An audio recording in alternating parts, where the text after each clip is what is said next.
Okay, so at this point we have two pieces. And what you have to ask yourself is, which one's the top and which one's the bottom? It really doesn't matter to me, okay? But just imagine yourself talking like this or talking like this. Which one do you want? So what do you think, Danny? Top or bottom?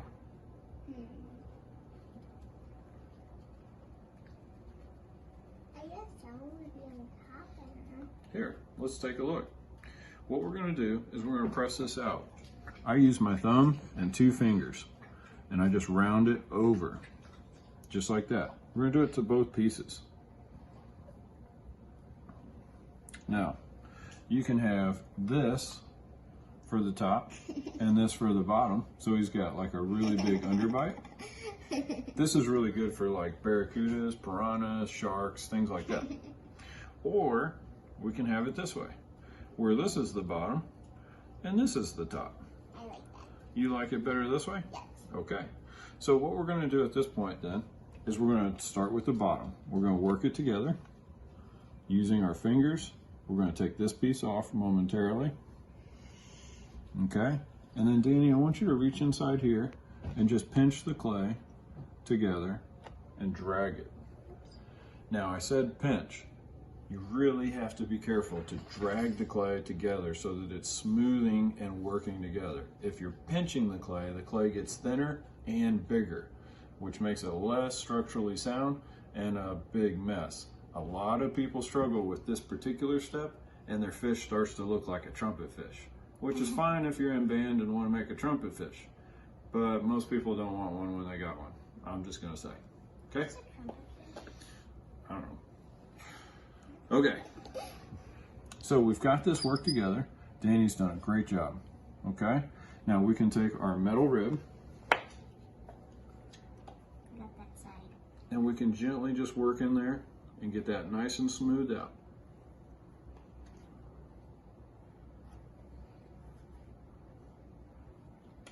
Now examine your fish and make sure that the body is still open. It's still nice and round. It's got a lot of interest in it. This is going to be the last time we have to reach inside the inside. So we don't want to be messing with it again later. We're going to take our top piece now and we're going to fit it to the top. And we're going to work the clay onto the body of the fish. That's a cute fish. I'm glad you like it. What's your fish's name? Gilly. Gilly. Okay. Now, we're going to start shaping the head. Really, actually Finley. Finley. I like that. Now I can reach inside with my pinky and work the inside of this together to the top. But we're going to start thinking about what shape do we want it to take on. Do we want it to be kissing somebody? Do we want it to say hi? Do we want it to have teeth hanging out? What do we want it to look like? That looks like a shark face. Well, you said you wanted it to be realistic, right? Yes. Okay, so we're going to puff out his cheeks That looks realistic. a little bit. And then we're going to close this up. Daddy, there's a gap right there. That's okay. We'll get it. Okay. We're going to close it up so it's nice and tight. Ooh.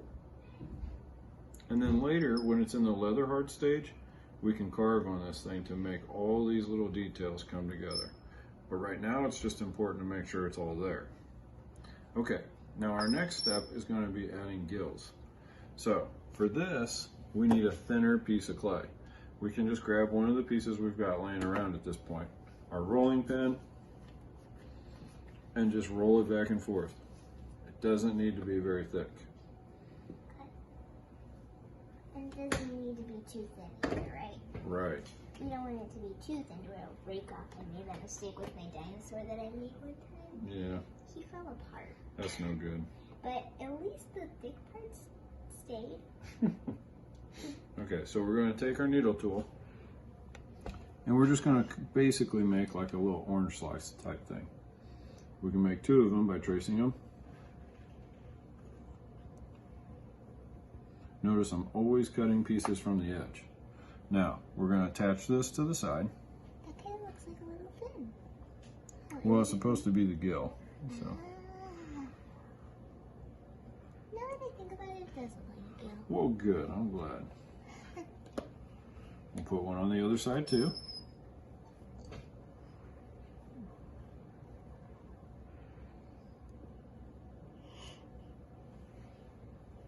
This is where the water goes into the mouth and flows out the gills. That's how fish breathe. So it's kind of important to have. Yeah. All right, the next thing we want to think about is, what about an eyeball? Now, some people like to press in the clay and then add some eyes to it. Other people like to just make like great big eyes. Whatever you want to do is perfectly fine. Just make sure that it's well attached, number one, and that's not going to blow up, number two. Now, I'm going to go ahead and just press this in since we're making a semi-realistic looking fish, okay? Now, we're going to take a small ball of clay, like this one here.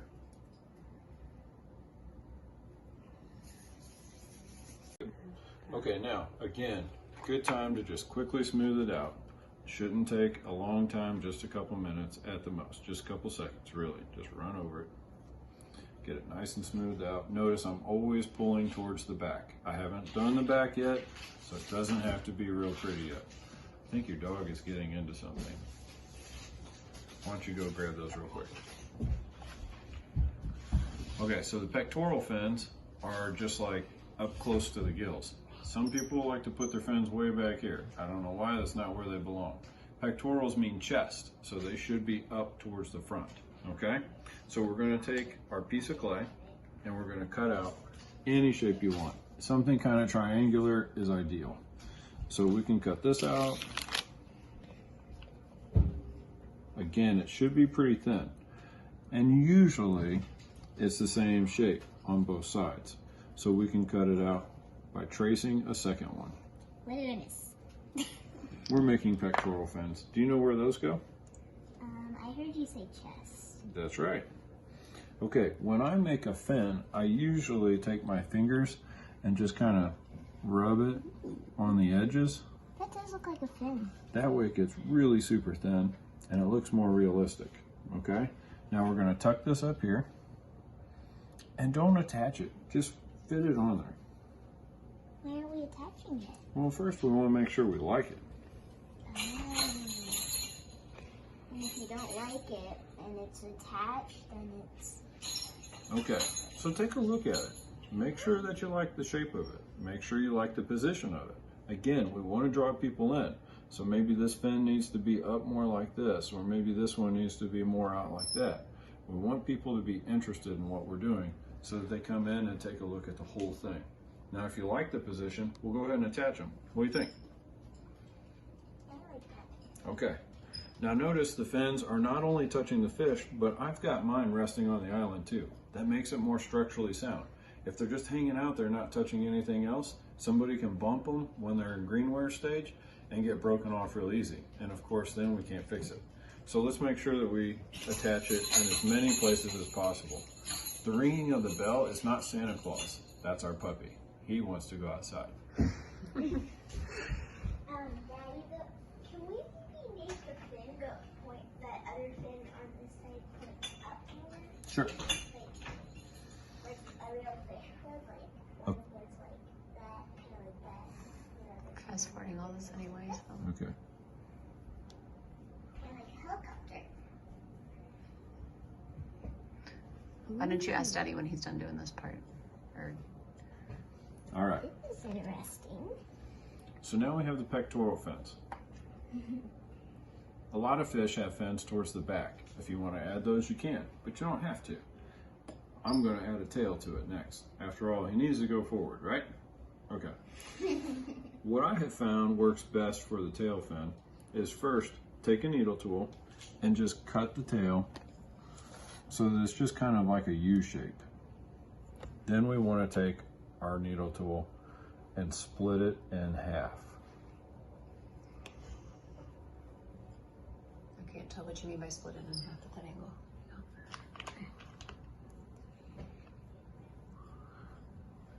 Ooh, so we're gonna make a hole into this body there too? No, we're not putting a hole all the way through. So the reason why we split it in half is because for two reasons. Number one, it's going to look more realistic. For number two, it's going to hold the tail a lot better. Again, the tail is out there. It can be really fragile when it gets to the greenware state. So if we can bring it back to the island or have something else touching it, that's going to strengthen it a whole lot. So think about that when you're creating the design of it. We're going to go ahead and make our tail. How's that for a tail? That looks neat. It's pretty thick. Which end is going to go on? It'll go in like this. Ah. This tail's really thick, probably too thick. So I'm going to take my rolling pin and go ahead and mash it down. So the rolling pin doesn't change the shape of it, it just bends it out. Well, it does change the shape a little bit, see? So we're going to go ahead and recut it real quick. Whenever you're cutting thin clay, the needle tool usually works better than the wooden knife, but you're welcome to use either one. It's up to you. All right, so we have our tail. We're going to stick this in here. This would be a great time to use some slip. Unfortunately, I don't have any. But by putting the slip in there and really making it good and thick, not only are we helping our tail to be attached, but we're also making sure that there's no air pockets. Ooh. Notice I'm starting at the body of the fish and I'm pressing the clay onto the tail. We're going to make sure that all the air is being worked out of the clay. And I have curved my tail back to the island. See how it's touching here? I can use my wooden knife to work in there and attach it. That also can help it stay up, because if it's just reaching out, it could fall right off. Absolutely. So you need some support to keep it up. Okay, so at this point our fish is together. So at this point our fish is all together.